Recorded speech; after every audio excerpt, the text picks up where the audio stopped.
Estudando o Livro dos Espíritos. Um estudo sequencial da obra O Livro dos Espíritos de Allan Kardec. Essa é a nossa forma de transmitir esperança, conhecimento e alegria.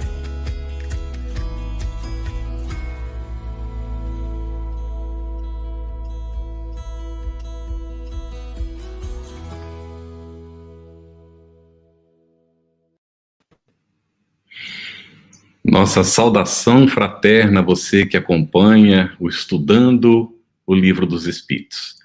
As nossas boas-vindas a todos, à querida Cris, que divide conosco aqui a responsabilidade da condução desse nosso estudo, e aos nossos convidados de hoje, Denise Lino, que tem um amplo currículo, e nós vamos apresentando aqui, nos próximos encontros que nós vamos ter, que ela estará conosco. Ela é expositora e escritora espírita. Denise também foi idealizadora e é apresentadora do programa Literatura Espírita Prazer em Conhecer, que é realizado a cada primeiro domingo de cada mês, né? E pelos canais do YouTube, da Mansão do Caminho e da TV 7. E o nosso amigo Calci, que já tem estado aqui conosco em vários programas, que é coordenador dos estudos aprofundados da doutrina espírita da Federação Espírita do Estado de Goiás. Uma boa noite a todos. Muito bom, Carlos. Boa noite. É uma felicidade sempre renovada iniciarmos aqui os estudos, né? Principalmente do Livro dos Espíritos. Estamos na introdução. E no item 10 dessa introdução, Kardec comenta sobre a objeção que fazem algumas pessoas sobre o fato de os espíritos nem sempre ensinarem coisas boas.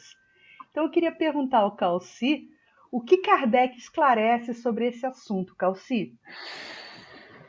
Uma bela noite para todos e os companheiros que estão também nos bastidores, no comando. Uma bela noite para nossa irmã Denise, Carlos, Cris. É interessante, Cris, o que Kardec coloca lá no item, na introdução 10 do Livro dos Espíritos. Porque há pessoas que dizem que a linguagem utilizada pelos espíritos não é uma linguagem daquela que se espera que o espírito tenha. O espírito, às vezes, fala de coisas banais, rotineiras e tudo mais. É interessante observar isso, porque é uma observação geralmente apressada que se tem, não é? Porque há duas posições. Uns exigem que os espíritos apresentem uma linguagem nobre, com o português ou com a linguagem no castiço, né? Utilizando os pronomes todos, as palavras importantes empoladas. Outros dizem que é obra do demônio. Então, são duas posições bem opostas. Esses que dizem que os espíritos não têm uma linguagem ao nível deles, é porque muita gente acreditava, e ainda acredita, que pelo fato da pessoa ter morrido, ela se transformou num santo ou num sábio. E não é assim. Nós continuamos os mesmos de sempre. É como se você, por exemplo, pegasse uma pessoa muito séria, mal-humorada, e vestisse ela com a roupa de palhaço, ela não vai fazer palhaçada pelo fato de estar com uma roupa tal. Então, não é o corpo que dá a conotação do espírito. Se libertou do corpo, a pessoa continua do mesmo jeito. Então, se ele tinha uma linguagem empolada, as comunicações dele, evidentemente, serão nesse teor. Ser uma pessoa menos formal, a colocação, a mensagem que ele vai apresentar será também menos formal. Muito bem, Denise. Muito bem-vinda, Denise. A raiz do que disse Calci, o que dizer sobre essa opinião de algumas pessoas que é só o diabo que se comunica com os encarnados? Olá, Carlos. Olá, Cris, Calci. Boa noite a todos os internautas que nos acompanham aqui no online e aqueles que venham a nos acompanhar num outro momento, né? Que o remoto nos propicia isso, né? Quem não pode acompanhar agora, acompanha no outro momento. Então, que sejam todos muito bem-vindos a essa nossa sala de estudo, nesse formato aqui interativo. Isso é bastante importante para todos nós. Eu queria, Carlos, saudar essa iniciativa do estudo, a forma sequenciada como tem sido feita, e dizer para os internautas que nos acompanham que esse item 10 da introdução de O Livro dos Espíritos é um item muito importante, porque Kardec começa a tratar de algumas objeções. E uma delas é essa que você nos traz na pergunta, e veja que interessante, né? Kardec colocou essa objeção, a refutação dela, há 160 anos, e é uma pergunta que ocorre nos dias de hoje, na casa espírita, no atendimento fraterno, nos chats das lives, nós encontramos muita gente nos perguntando, olha, mas será que não só é o diabo que se comunica? Ou então, muita gente diz, eu não vou na casa espírita porque o diabo fala lá. Antes de responder aqui com as palavras de Kardec, eu queria apelar para a nossa razão e o nosso bom senso. Né? Qual é o conceito de Deus que nós temos, né? Que nós conhecemos há tantos séculos, né? Em todos os ramos das tradições cristãs, que Deus é soberanamente justo e bom, misericordioso. Então, como Deus permitiria, em sua misericórdia, que somente o diabo comparecesse às reuniões mediúnicas? Aqui para nós e para quem nos ouve, né, daria muito poder ao diabo, né, porque só ele apareceria nas reuniões mediúnicas.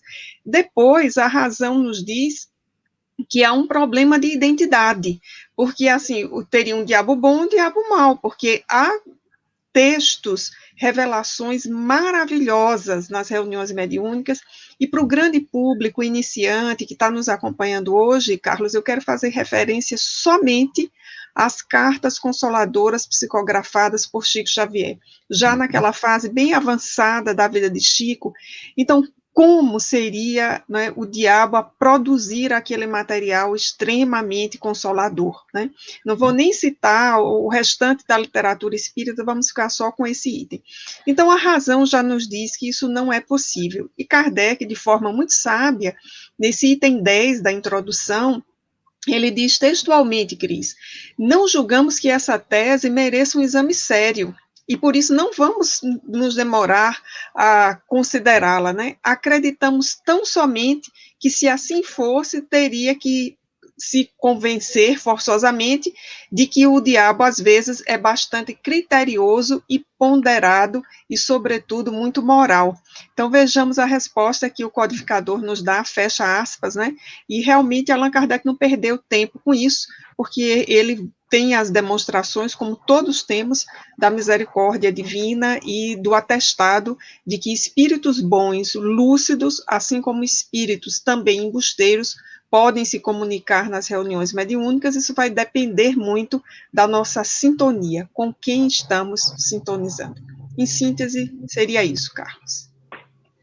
Muito bom, Denise. Olha, tem uma participação aqui, viu, Carlos, do Ricardo Mendes, que talvez, antes da gente pular para o item 11, talvez a gente pudesse colocar para Denise e Calci comentarem, quem de um dos dois se sentir à vontade para comentar.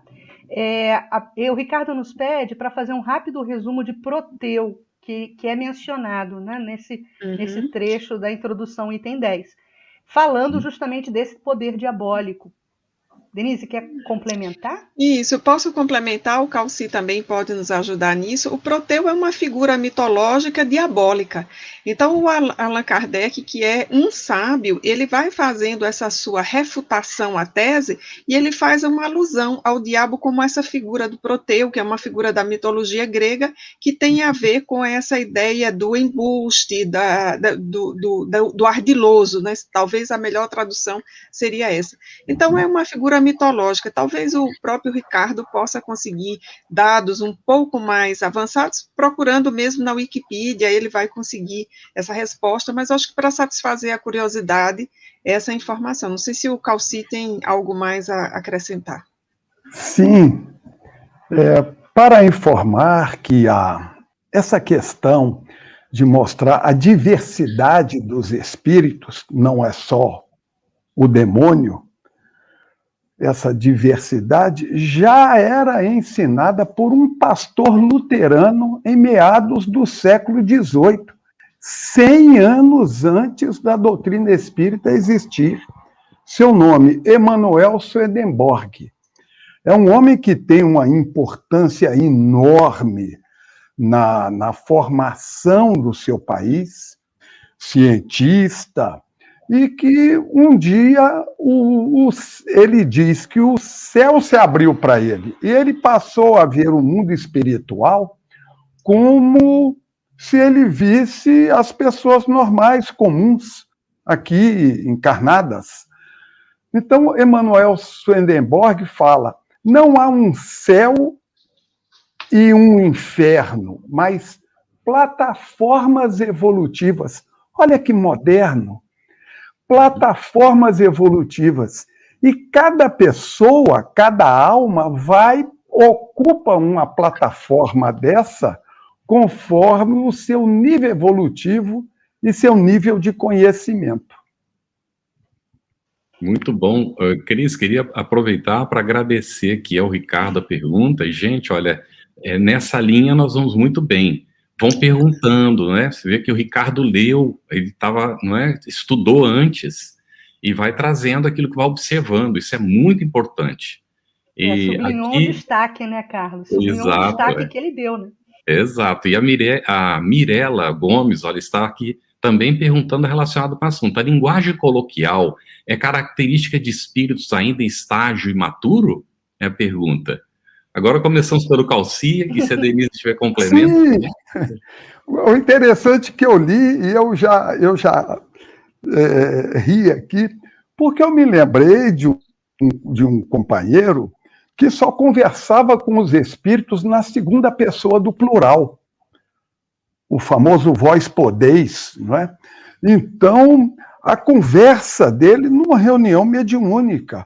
Eu falava para... E na conversa normal com a gente, ele não conversava assim.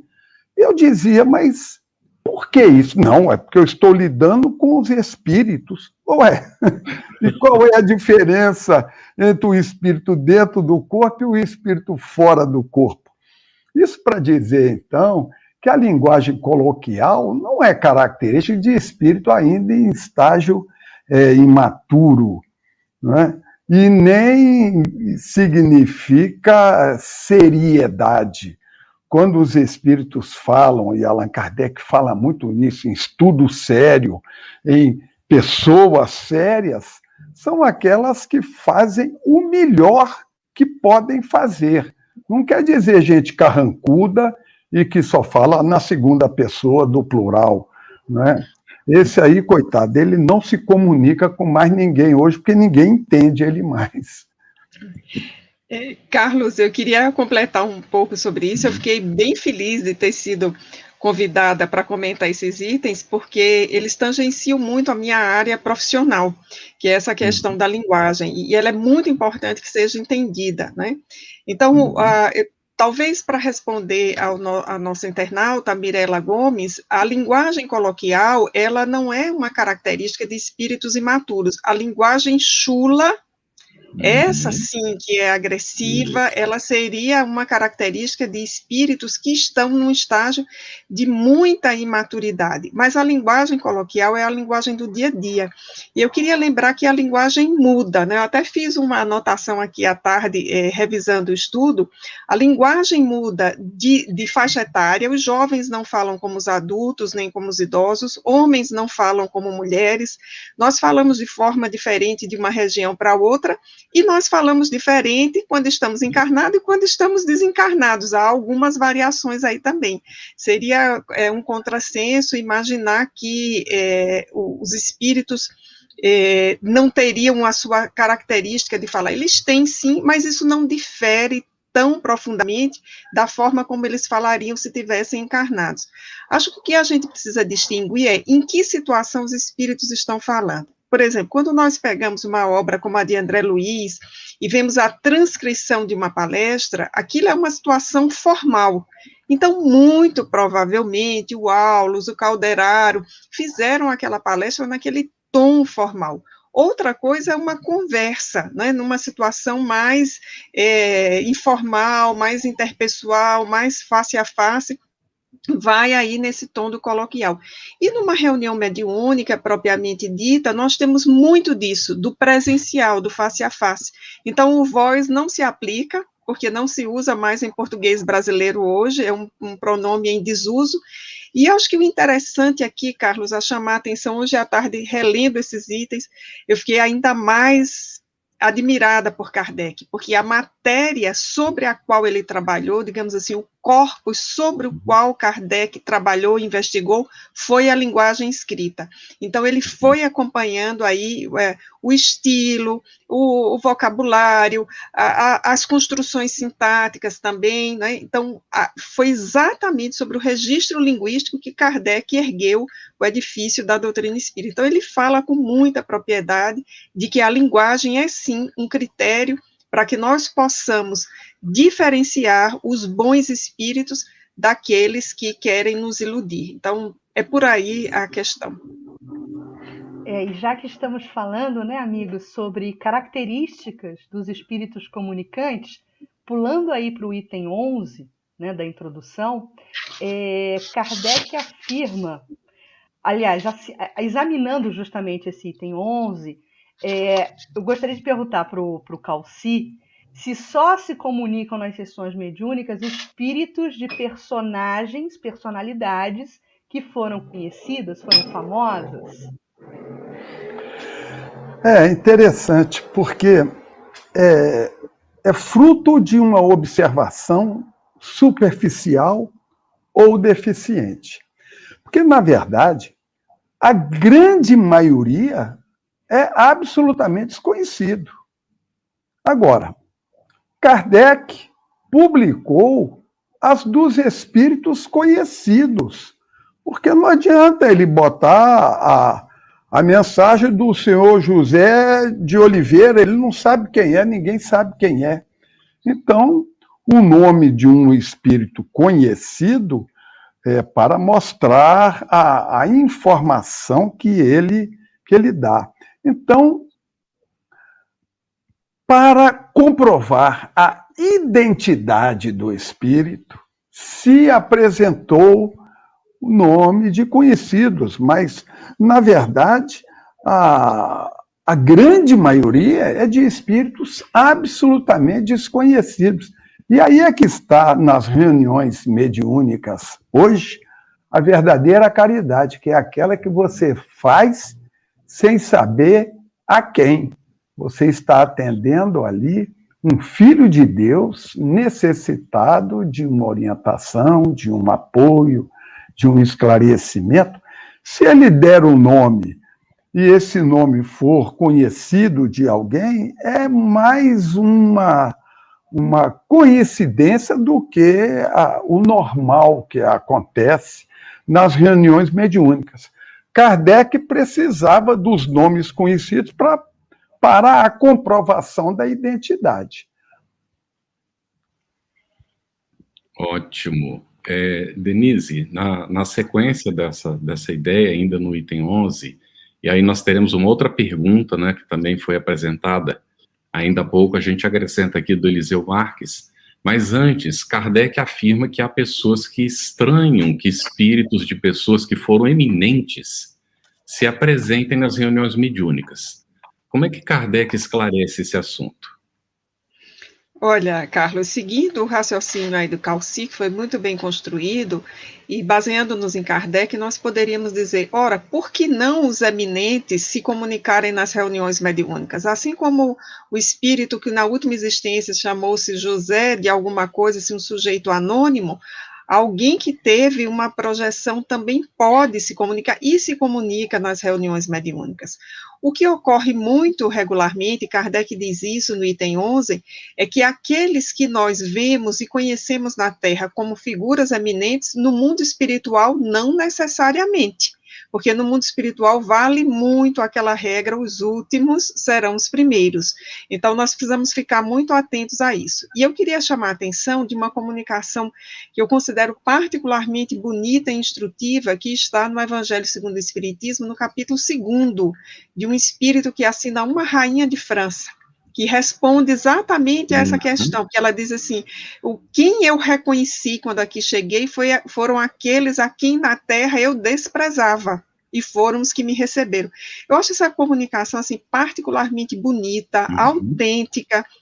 Eu já me dei o trabalho de listar quantas rainhas a França teve, né, para ver, mas isso é um detalhe, uma curiosidade. Acho que o que interessa é um espírito que viveu essa condição de ter sido uma rainha, e vamos pensar o que era a figura poderosa de uma rainha da França antes de que aquela nação se tornasse uma república. Então havia todo um status, e esse espírito humildemente escreve para as páginas da codificação sobre a sua condição. Eu vou usar aqui o adjetivo lamentável no mundo espiritual, e o próprio espírito reconhece isso.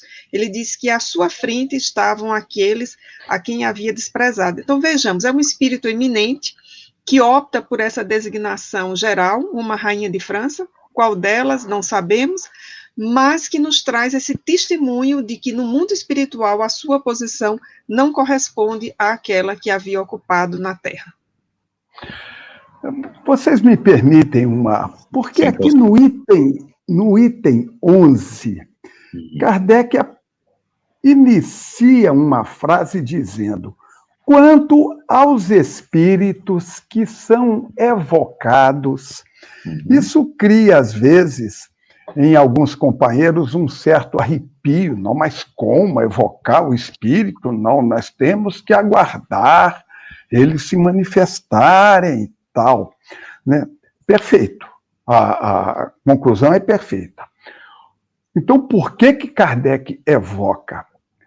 Aí a gente tem que observar um detalhe muito importante, característico daquilo que Kardec realizou. Porque ele tinha que evocar os espíritos para que se comprovassem que aquele espírito está vivo, existe e comunica e dá a informação toda.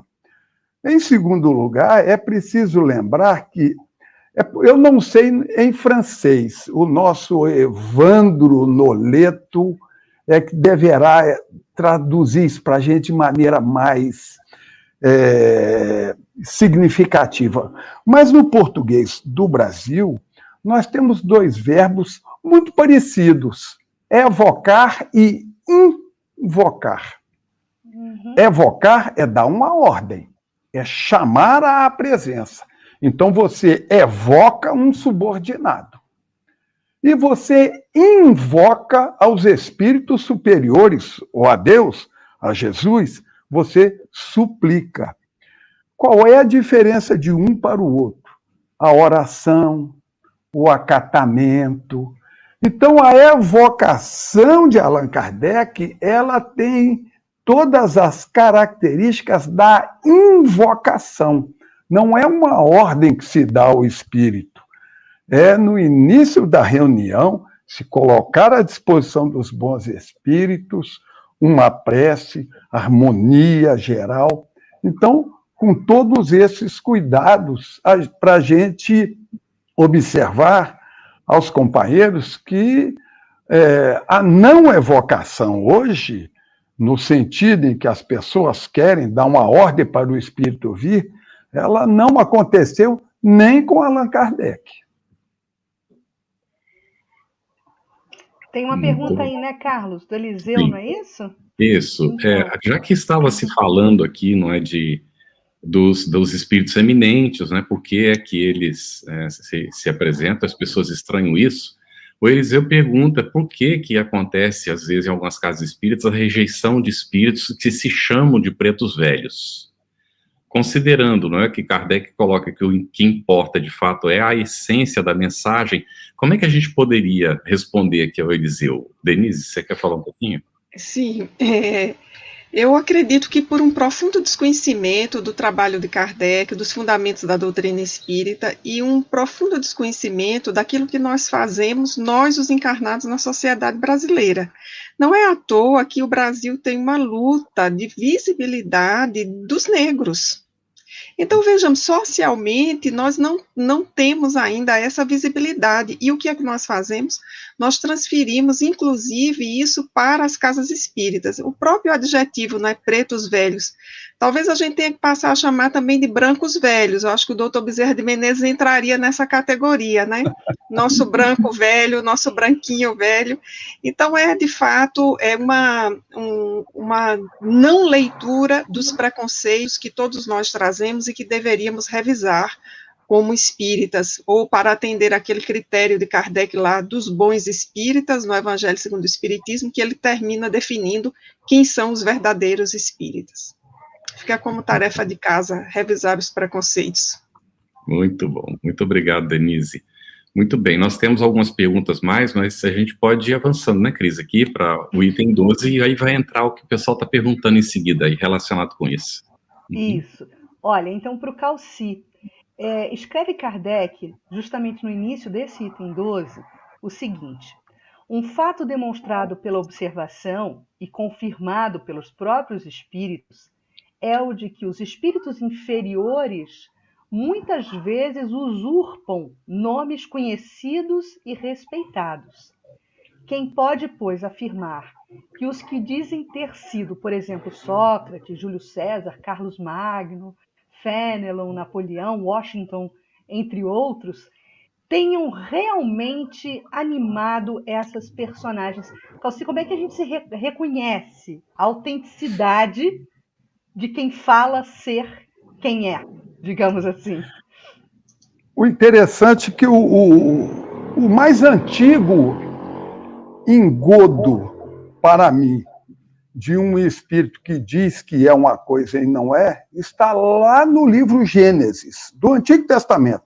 Primeiro livro atribuído a Moisés. Lá no capítulo 22, Moisés recebeu uma ordem de Deus, de um espírito que disse para ele que era Deus, e mandou ele matar o filho dele, Isaque. Ou seja, iria exterminar com a raça hebreia ali no início, na raiz. Né? E ele obedece. Ele obedece.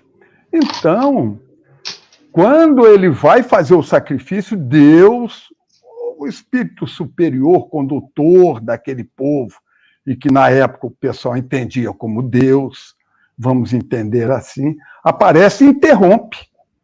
Ah, não, mas foi um teste. A gente vê nas Bíblias de origem católica, protestante, dos nossos queridos irmãos evangélicos e católicos, é que Deus queria fazer um teste. Ora, se Deus já sabe se ele é presciente, ele não precisa fazer teste com ninguém, não é? Então, é uma informação falsa. Para mim, na minha leitura, é quase que Abraão caiu no conto do espírito que diz uma coisa e não é. Jesus veio muito alertar isso, né? Falsos cristos, falsos profetas, lobos em pele de cordeiro. João, na primeira carta, no capítulo 4, se não me falha a memória, diz: meus filhinhos, o João é todo paternal, não é? Não acrediteis em todos os espíritos, vê se o espírito é de Deus. Então, a gente observa que não é um problema da doutrina espírita, é um problema da humanidade. E que, atenção, a doutrina espírita veio resolver. Porque a doutrina... Hã? Não pode seguir, Calci, mas eu seguro um pouco. Pode falar. Porque a doutrina espírita trouxe a comprovação científica da existência dos espíritos, trouxe a comprovação científica da comunicação dos espíritos e nos ensinou como a gente identificar um do outro. Exatamente. Se um espírito inferior toma o nome de um espírito nobre, superior, né, nós temos todos os meios para a gente poder resolver e identificar aquele espírito e separar uns dos outros. Calci, pela linguagem, pelo conteúdo do que está sendo transmitido, correto? E aí eu te perguntaria, na sequência, Calci, seria mais fácil ter segurança da identidade de um espírito que tenha, assim, maior proximidade da gente, que tenha sido um familiar, que tenha sido um amigo nosso, ficaria mais fácil? Sem dúvida. Sem dúvida. Porque você conhece. Se ele chegar, se manifestar na reunião e chamar pelo apelido familiar carinhoso que você tinha quando era menino, evidentemente que ninguém sabe, só a família que sabe. E o médium que não conhece ninguém da família dá um comunicado e o espírito te chama com o nome, você identificou. Então, o espírito familiar, evidentemente que é muito mais fácil porque você o conhece. E quando não é familiar, procure conhecê-lo. Procure conhecê-lo. Eu fico pensando aqui assim, o seguinte, o sujeito recebe uma pintura atribuída a Monet. Ora, se ele não souber como é que Monet pinta, se o traço é vertical, horizontal, a quantidade de tinta utilizada, os temas utilizados, qualquer quadro para ele, que tiver escrito Monet, ele vai aceitar. Se ele conhecer Monet, se ele souber como é que Monet pinta, ele vai identificar, ou seja, se o espírito for familiar a ele. Não precisa ser da mesma família, o que Kardec diz. Se você tiver familiaridade com o espírito, você identifica. Agora, infelizmente, por exemplo, mensagem de Bezerra de Menezes. Se não for consoladora, não é Bezerra de Menezes. Denise, tem uma da Giane bem relacionada com o assunto aí. Giane, é da Giane, isso mesmo. Olha, vou ler aqui para Denise, se ela puder comentar. Olha, os espíritos conservam as ideias e as manias que tinham na Terra.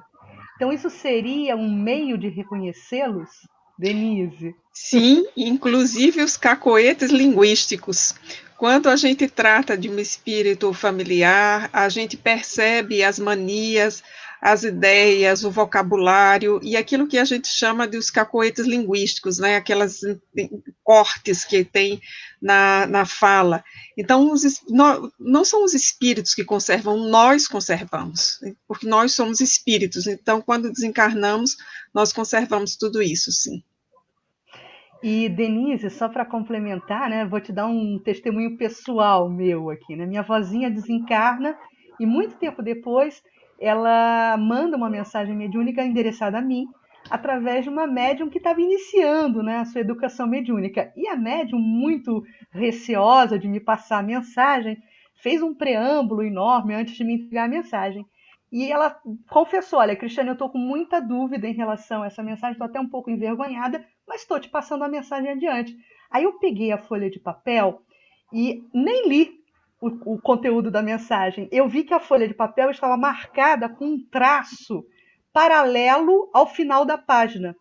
Que a minha avó sempre, ao escrever cartas, ela traçava com a régua uma linha em paralelo ao final da página, do lado direito, para nortear o início da caligrafia dela. Falei assim, olha, eu não preciso nem checar conteúdo, porque com certeza é de minha avó que tinha essa mania de marcar a página que ela ia escrever, né?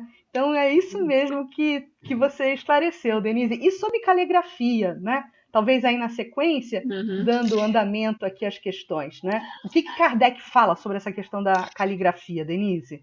Isso é bem importante, está lá no item 12 da introdução, né? A caligrafia, ela entra no trabalho de Kardec, na sua pesquisa, como um item auxiliar da pesquisa de confirmação. Inclusive, para quem assistiu o filme sobre Kardec, acho que de 2 anos atrás, tem uma cena, ainda na fase inicial da pesquisa, em que ele leva uma comunicação para um grupo de amigos pesquisadores, olha, mas é a assinatura do fulano de tal que era escritor, e aí eles ficam na dúvida, e aí a cena do filme é muito boa, porque aí passa depois ele levando para um editor que vai comparar a caligrafia, coloca uma lupa. Então, é um elemento, sim, importante. Eu quero lembrar que, cientificamente, foi um elemento importante de defesa de Chico Xavier, inclusive. Há um livro extraordinário chamado A Psicografia à Luz da Grafoscopia, que são técnicas modernas de identificação de assinatura, de caligrafia, muito usada, por exemplo, quando há falsificação de documentos, para a gente provar, né, que teve documentos falsificados. Então são feitos exames agora me atrapalhei, exames de grafoscopia, né? Então são feitos esses exames, eles são muito importantes, são exames de perícia técnica, de polícia civil, e vejam que lá no século XIX, Kardec já se utilizou dos rudimentos desses exames, que hoje são tão aprofundados, computadores de última geração, scanners, né, que aumentam a caligrafia inúmeras vezes, fazem leituras microscópicas para demonstrar que, de fato, a forma, a intensidade de pegar no lápis, a direção em que a letra é grafada é ou não daquele espírito. Eu quero lembrar, Cristiane, Carlos e os que nos acompanham, Calci também, que nós temos aí o detalhe de que nesse processo da caligrafia é o impulso do espírito desencarnado sobre a mão do médium. Então, aí nós temos muitos detalhes que são técnicos do processo de comunicação, vai depender muito do médium, né, para que ele tenha essa maleabilidade de poder escrever de forma muito parecida, não será de forma igual, de forma muito parecida com o que escrevia o espírito. E quero lembrar também um detalhe, assim, que a caligrafia muda ao longo da vida. Quem de nós mantém a mesma assinatura da carteira de identidade de quando a gente tinha 18 anos, né? Uhum. Então, quando nós desencarnamos, isso também vai mudar. Então, essa caligrafia, ela será por semelhança, ela não é exatamente igual. Manter a mesma caligrafia ao longo da vida é um trabalho de muita destreza, da chamada coordenação motora fina, que é essa da ponta dos dedos, que precisa ser muito bem trabalhada e que na nova geração, né, com tanta digitação, nós estamos comprometidos nessa coordenação motora fina, mas é um elemento extremamente importante quando se trata da comprovação científica de uma mensagem psicografada, né, por um médium e atribuída a um dado espírito. Calci, na linha do que a Denise acabou de comentar, muito bem, Denise, muito bom mesmo. Diante desse desafio, não é, que a Denise coloca aqui, da caligrafia, de utilizar para comprovação, há médios que têm essa característica, como o Chico tinha, não é, e que assinava exatamente como o espírito conseguia assinar por ele, como assinava quando encarnado, precisa muita afinidade para isso, como a Denise comentou. O que mais é que Kardec comenta sobre essa questão da identidade dos espíritos comunicantes?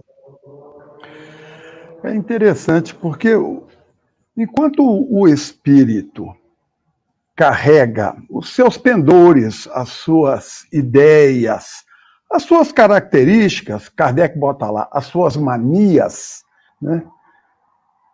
Enquanto ele tem isso, facilmente ele se identifica. Facilmente ele é identificado. É por isso que ele diz que aquelas comunicações próximas da desencarnação são mais fidedignas, representam mais, porque a pessoa, o espírito ainda não se despojou, vamos dizer assim, da influência da última encarnação. Mas tem um exemplo interessante, e eu me lembrei muito do meu sogro, que gostava muito do Augusto dos Anjos. Sabia todas aquelas poesias com os nomes complicados que Augusto dos Anjos utilizava. Pois bem, Há um livro, um poema dele, A Psicologia de um Vencido, em que ele começa assim: eu, filho do carbono e do amoníaco. Ele vai se retratar como um ser material apenas e tão somente caminhando para a sepultura. Em síntese, o poema dele é esse. Muito bem. Augusto dos Anjos desencarna, evidentemente, no plano espiritual, se livrando das influências e passando a ter certeza da vida espiritual, modifica o seu pensamento. E você encontra em Parnaso de Além Túmulo, Augusto dos Anjos, iniciando um poema, não és força neúrica somente. Então, a ideia dele mudou. Mas, olha, os versos, o ritmo, é Augusto dos Anjos puro, não precisa ser um expert no assunto. Então, Kardec coloca essa informação e é muito interessante a gente observar isso. Cristiane, Muito bom. Antes de avançar um pouquinho, tem uma questão aqui do Eliseu relacionada com o assunto, que a gente pode, de alguma maneira, relacionar. Porque ele coloca assim: como devemos abordar os espíritos, tendo em vista que não sabemos o século ou o ano em que ele se encontra? Denise e Calci, poderiam comentar um pouquinho, por gentileza? Eu posso complicar a pergunta? Sim, por favor. Eu não estou aqui para facilitar, estou aqui para complicar, tá? E a questão da linguagem seria mais importante, né, do que a vibração que a gente manifesta nesse diálogo com os espíritos?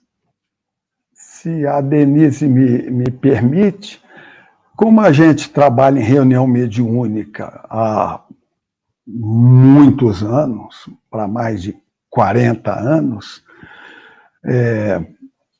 a gente observa essa dificuldade, existe mesmo. O espírito chega, né, falando coisas que às vezes você não tem ideia. É por isso que o espírita vive estudando, né? Porque o espírita ele é convidado, ele é constrangido, ele é convocado a estudar muito, estudar sempre, né?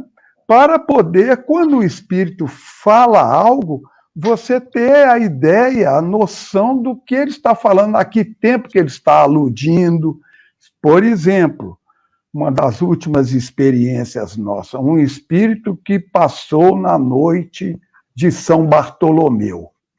Ora, o espírito manifestou e começou a falar, além da intuição que vem, que esses espíritos auxiliares ali nos beneficiam, mas ao ele começar a falar, deu possibilidade da gente perceber que se tratava de um espírito na situação X, na França, Catarina de Médici, todo aquele envolvimento, briga entre religiões, católicos e protestantes e tudo mais.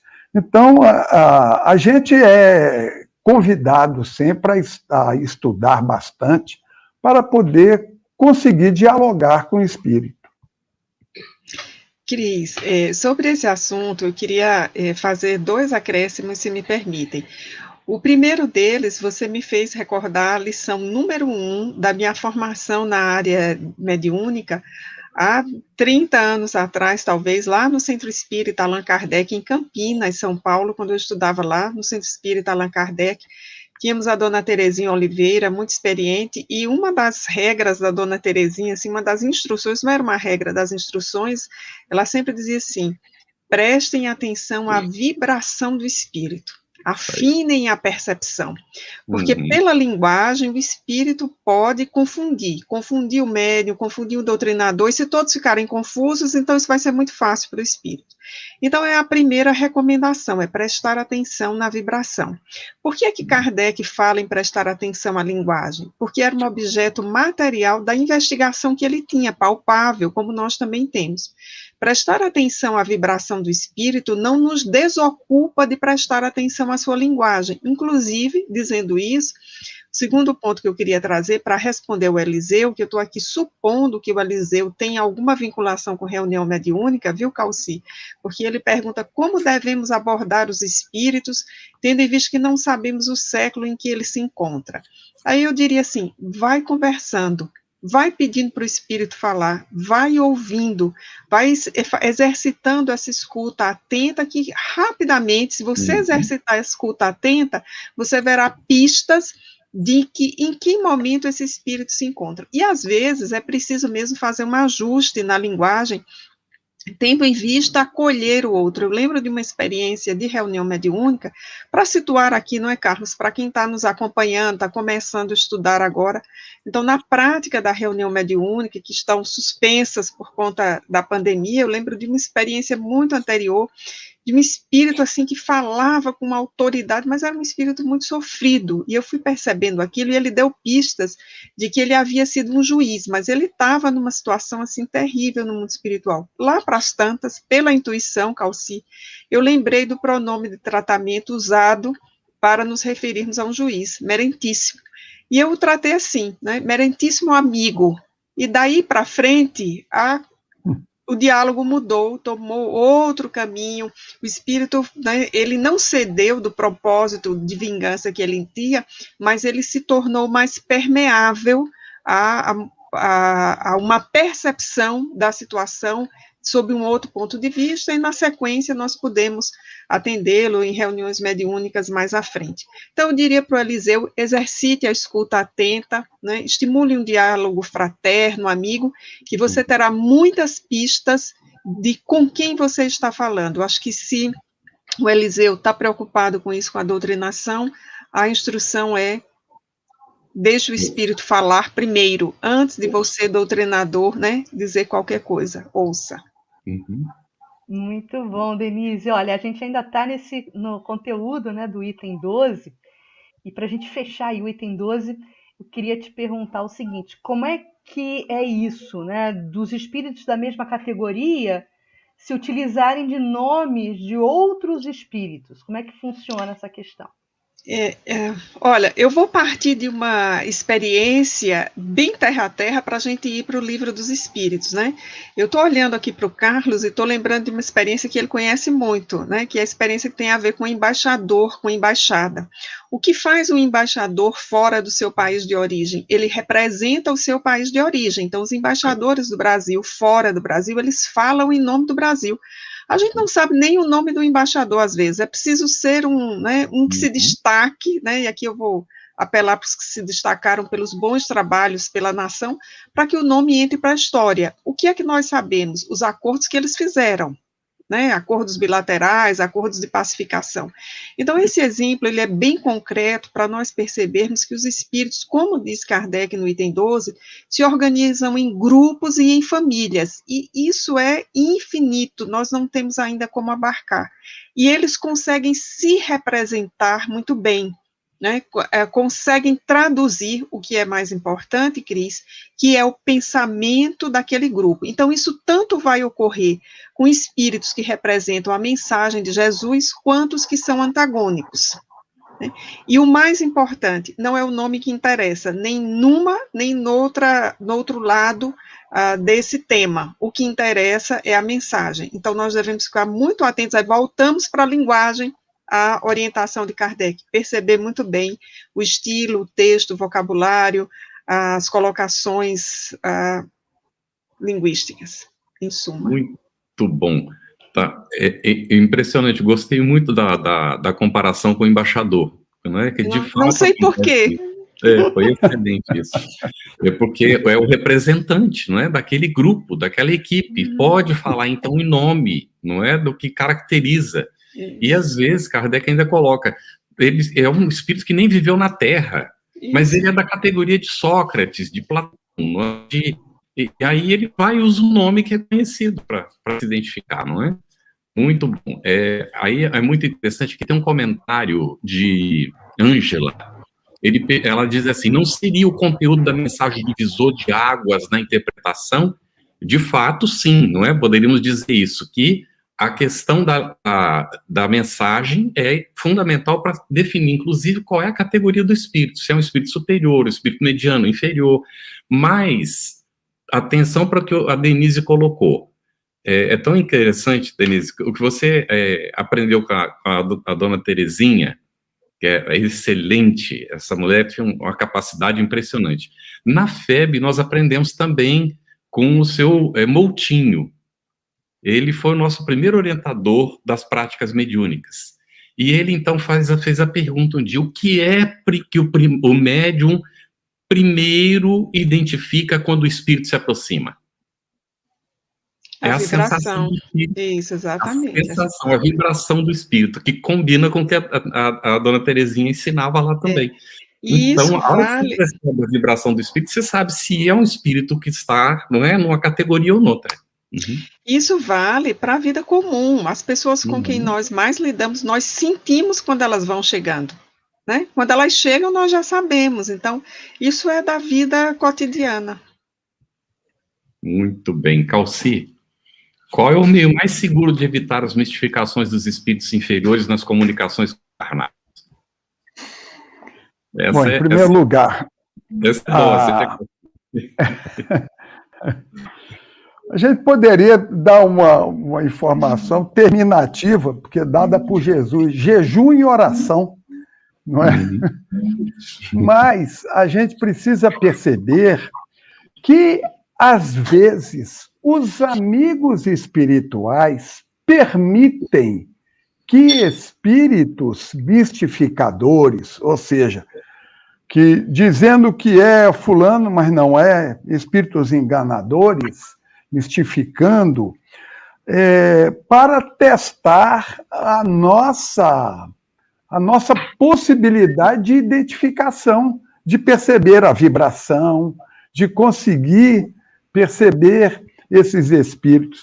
É interessante porque a gente antes estava falando a respeito de espíritos que falam em nome de outros, como o embaixador que fala em nome do seu país, do presidente, do povo de um país, né? Ele é o representante.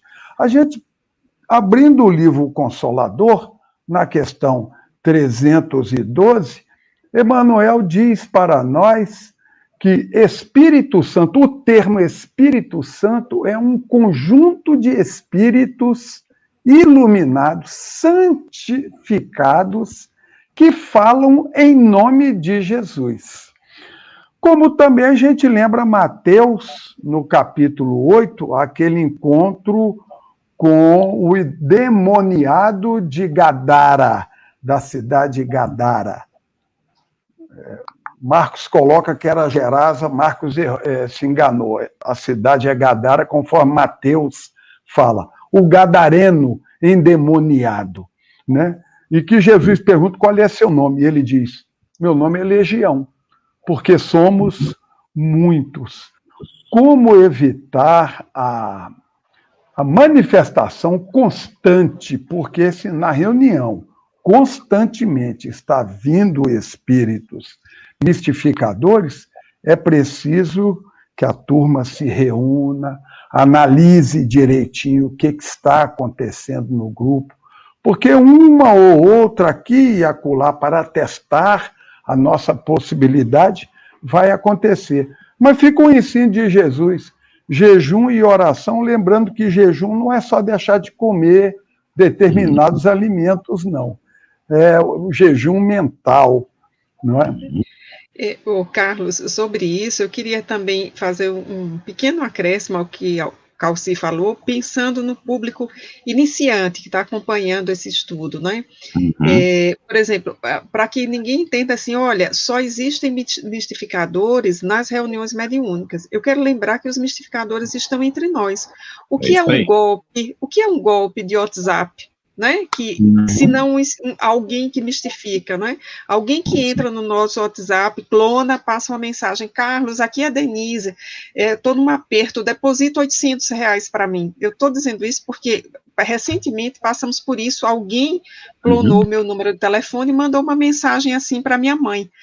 Coincidentemente, eu estava em casa, né, e minha mãe na sala. Então, veja, isso é uma mistificação. Então, a mistificação, ela existe, ela é da ordem dos espíritos que habitamos a Terra, encarnados ou desencarnados. Então, como eles estão conosco nesse âmbito material encarnado, no desencarnado também. Então, só que o golpe é outro, né? O golpe não é deposite X reais para mim, o golpe é um outro foco, mas continua sendo mistificação. Tá? Muito bom. Muito bom. Denise, foi muito bom. Na verdade, assim, esses espíritos estão fazendo especialização em fake news, né? Independente do século que estiveram encarnados, são especialistas em fake news, né? E Jesus já combatia aí, Cris, o fake news. Exatamente. Em verdade vos digo, não é, Calci? Perfeito. Exatamente. Essa análise já era necessária já há mais de 2000 anos, né? Mas, continuando, então, amigos, no item 13, né? Exatamente ainda nesse ponto aí de contradições, Denise, o que Kardec esclarecia sobre essa questão das contradições que se pode observar entre o ensino dos espíritos, aqueles que chegam tentando ensinar algo?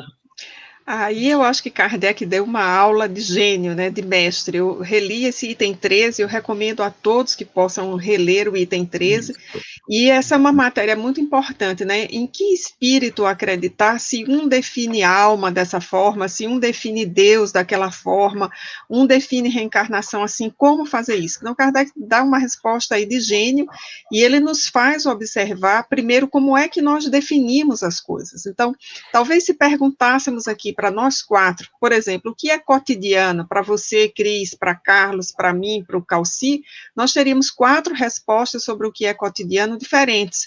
Eu vou aproveitar aqui que eu sou a nordestina do grupo, assim, o que é inverno para o nordestino, né? Inverno é chuva, não é frio, pelo amor de Deus, inverno para o Nordeste é chuva, tem que chover para a gente sentir que é inverno.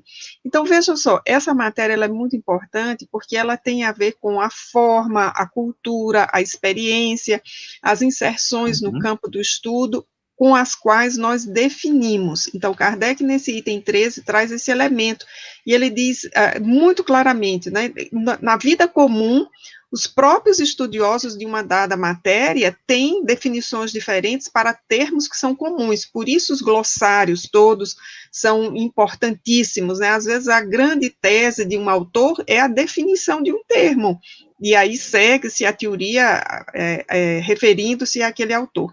Então, Kardec chama a atenção, assim, que, primeiro, não necessariamente podem ser contradições, e em sendo contradições, para que voltamos para a linguagem, para observar a forma como está formulada. E aí o grande detalhe que nós vamos ver ao longo de todo o Livro dos Espíritos é, para os temas mais difíceis, os espíritos mais superiores falam desses temas de forma fácil. Exemplo disso, Jesus, que para nos falar das coisas mais transcendentais, usou os exemplos do cotidiano. Então, isso está lá no item 13 dessa introdução de O Livro dos Espíritos. Cris, será que a gente podia saltar para o 15, para o 14, e aí a gente iria nas perguntas do pessoal, na sequência que eles fizeram, procurando atender ao máximo possível?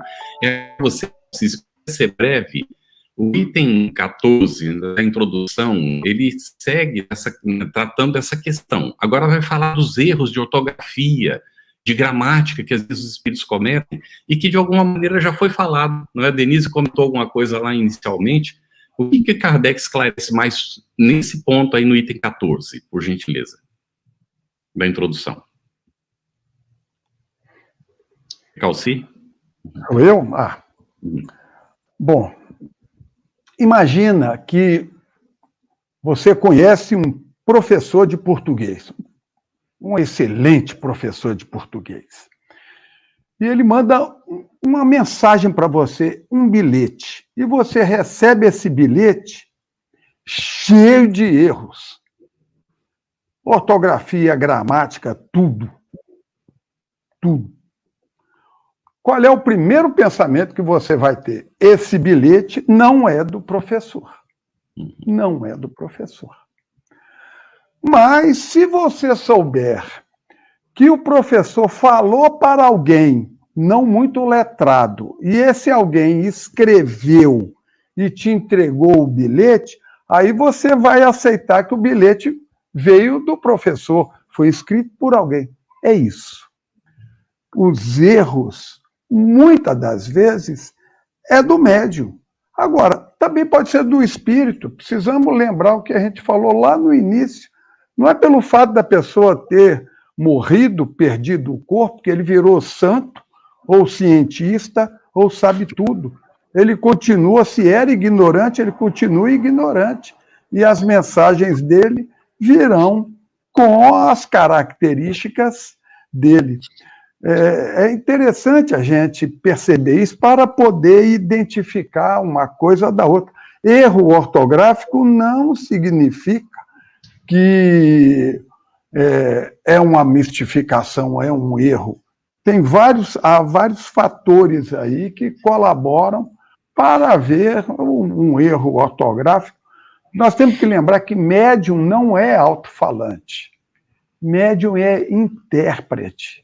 E por ser intérprete, ele recebe a mensagem, e a mensagem sai dele conforme ele sente, conforme ele consegue manifestar. Os espíritos nos dão um nome muito interessante, arquivos mentais, né?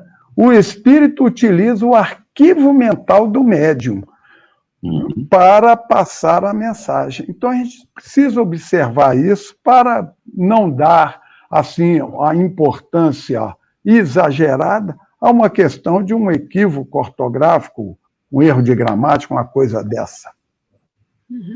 Eu queria só acrescentar, Carlos, que ortografia não é das matérias mais fáceis em termos de gramática, não. Parece ser fácil, mas não é. Por isso, o processo de alfabetização de uma criança demora tantos anos, no mínimo 3 anos. Assimilar a ortografia, as regras de ortografia, por que é que elas variam em função de fatores históricos, em função de fatores fonológicos, em função de juntura, como a gente chama tecnicamente, aquilo que se você fala junto na fala, mas na escrita é separado, isso é muito trabalhoso e ortografia muda com o tempo. Então, o espírito que desencarnou lá antes de 63 e não fez nenhuma atualização no mundo espiritual, ele pode se comunicar hoje em português com a ortografia que estava valendo lá em 63, que foi revisada em 63, foi revisada de novo e mais recentemente, né, na última reforma ortográfica. Então, essa é uma matéria assim, que precisa de um exame mais amplo, e eu diria, isso não é o mais importante na comunicação mediúnica. Muito bem, o que Kardec coloca para a gente. O que vai interessar ali é ver o conteúdo ser compatível, não é, com a qualidade do espírito. Vamos lá, Cris, então, com as perguntas dos nossos internautas. Temos várias aqui. Varredura aqui, vamos fazer um voo rasante aqui pelas perguntas. Começando por 8h45, se isso for alguma referência, Mirela Gomes. Ela coloca o seguinte, falando ainda sobre a manifestação dos espíritos, né? Essa pergunta vai para o Calci, tá, Calci? Os espíritos geralmente se manifestam nos lugares próximos a que viveram? Tem essa regra aí? Não necessariamente, não é? Não necessariamente. Onde há possibilidade de acolhimento a ele, condição de atendimento, aí sim. Mas a gente precisa compreender uma coisa interessante. A imensa bondade de Deus que acompanha até mesmo, respeita até mesmo as nossas manias. Ou seja, a gente desencarna, você não vai para um mundo, para uma colônia, para um local onde haja pessoas absolutamente diferentes de você. Você vai para a sua turma, vai se encontrar por atração, por afinidade, você encontra com a sua turma. Então, geralmente, o espírito se comunica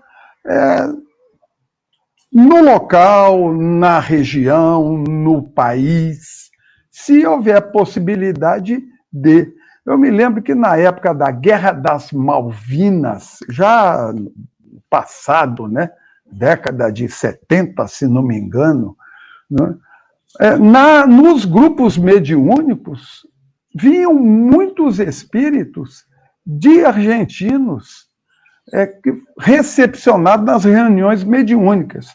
E eu ficava pensando, mas lá não tem casa espírita? Talvez não tivesse. Talvez ali fosse o local do acolhimento que ele estava precisando. Ótimo. Carlos, a Muito próxima bem. aí.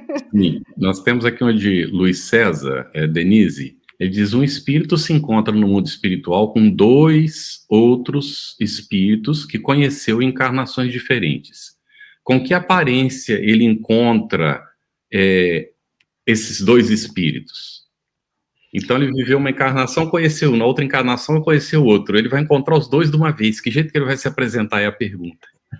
Eu compreendi, Carlos. É uma pergunta bem curiosa, né? Eu fico pensando essas mentes criativas que ficam achando as questões sobre o mundo espiritual. Mas eu diria para o nosso internauta Luiz César de Souza que não se preocupe com isso, porque os espíritos têm as suas formas de identificação e a sua vibração será reconhecida. Eu quero lembrar o caso natural aqui entre nós, por exemplo, de alguém que faz uma cirurgia bariátrica e que fica muito magro. E que, às vezes, quando a gente encontra depois, não reconhece. Eu mesma, que sou ruim de reconhecimento facial, a voz da pessoa é que traz aquele elemento conhecido. Então, no mundo espiritual, caminha por aí, tá? Aqui uma pergunta interessante, agora jogando para o Calci, para a gente fazer esse ping-pong, né? A Larissa de Barros, ela pergunta o seguinte: o doutrinador também pode confundir ou até mesmo perturbar o espírito com as suas perguntas naquele processo de diálogo? Isso ocorre? Sim, pode. Uma inabilidade, pode, não é? Agora, a gente precisa recordar que o objetivo da reunião mediúnica não é o diálogo, conversar por conversar. As reuniões mediúnicas, elas visam o atendimento fraterno a alguém em dificuldade. Por exemplo, o que mais acontece em reunião mediúnica? 80%. A pessoa desencarna e não sabe que desencarnou. Não sabe que é espírito. Não sabe o que está acontecendo.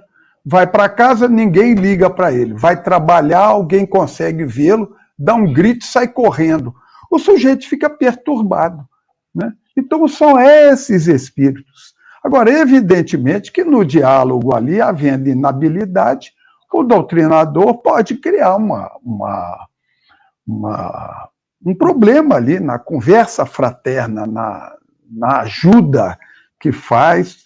Daí porque a gente deve ter sempre em mente que é um diálogo, não é uma contenda verbal, é um auxílio a alguém que está precisando e muitas das vezes nem sabe que está precisando.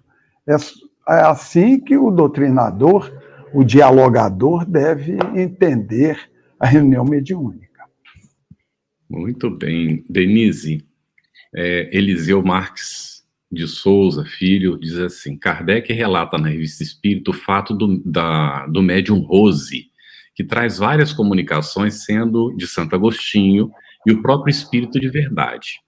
Por que Kardec nos traz umas e outras não, sendo essas comunicações do mesmo médium? Essa pergunta foi repetida 2 vezes, tá? Tá, o Eliseu deve estar bastante curioso por isso, né? Por que Kardec trouxe umas mensagens e outras não? Certamente porque as que foram trazidas eram as mais instrutivas, eram as mais consoladoras, eram aquelas que tinham a maior característica da universalidade do ensino dos espíritos, porque esse era o critério kardeciano para avaliar as comunicações. Então, certamente porque eram as melhores. Simples assim. Muito bom. Não cabiam todas, né? Ele teria que escolher, escolheu Sim. as melhores. Critérios, né, Denise? Critérios lógicos. Isso. Olha, aqui agora uma pergunta do Márcio André Barros.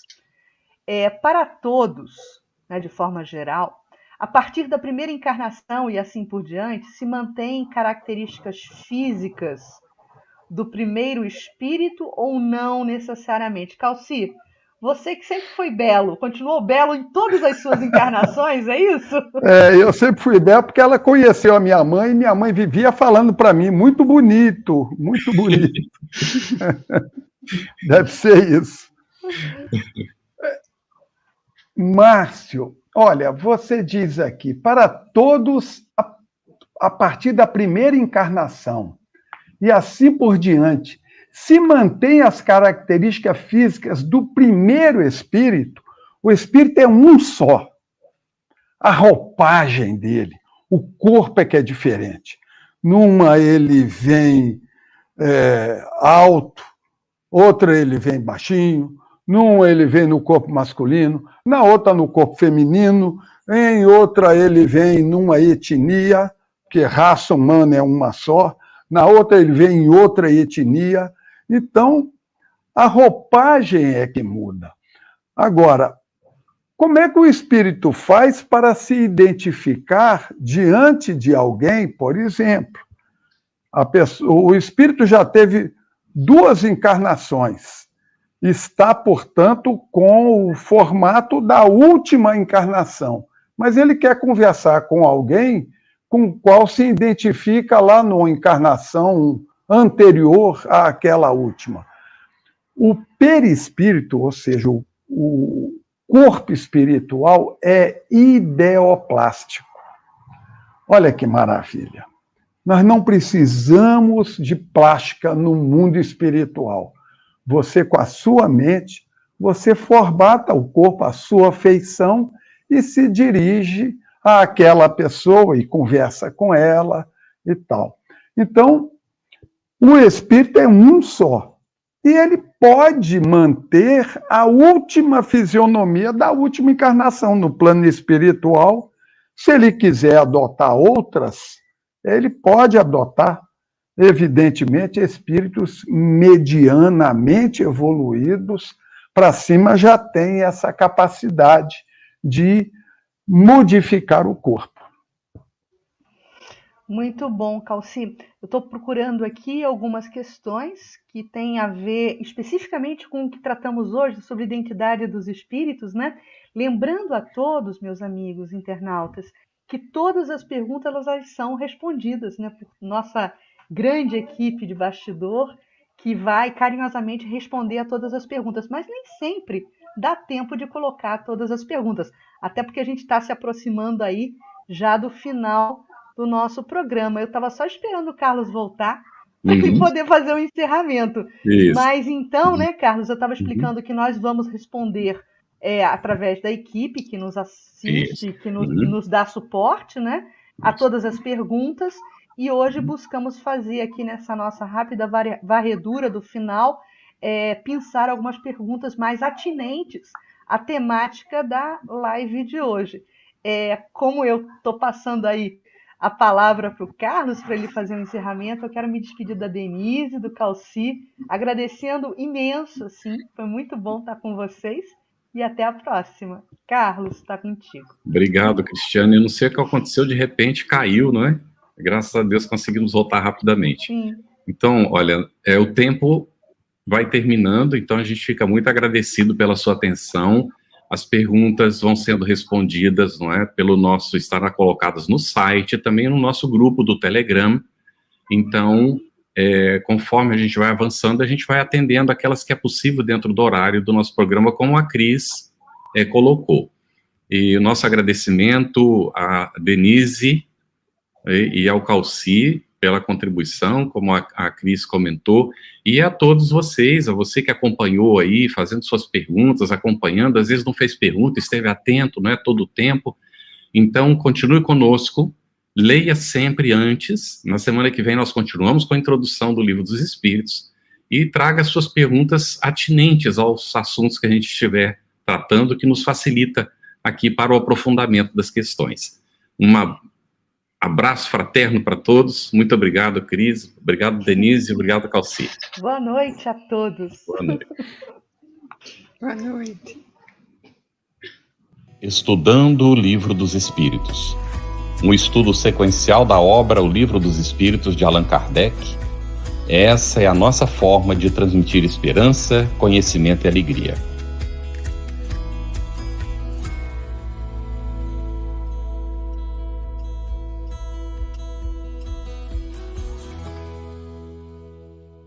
aproveitando a minha expressão de gratidão, dizer que tu continues a participar, colaborando tanto quanto possível, para que esta proposta de amor e de paz continue a celebrar a vida por mais longos anos, porque a necessidade do mundo é impiedosa, crescente. E nós não podemos, que vivemos o bem, ficarmos ociosos, parados e contemplando, achando que Deus vem fazer aquilo que nós precisamos fazer. Minha gratidão, o meu abraço e o meu terno convite para que continuemos juntos com a FEB TV no ar, brilhando luz.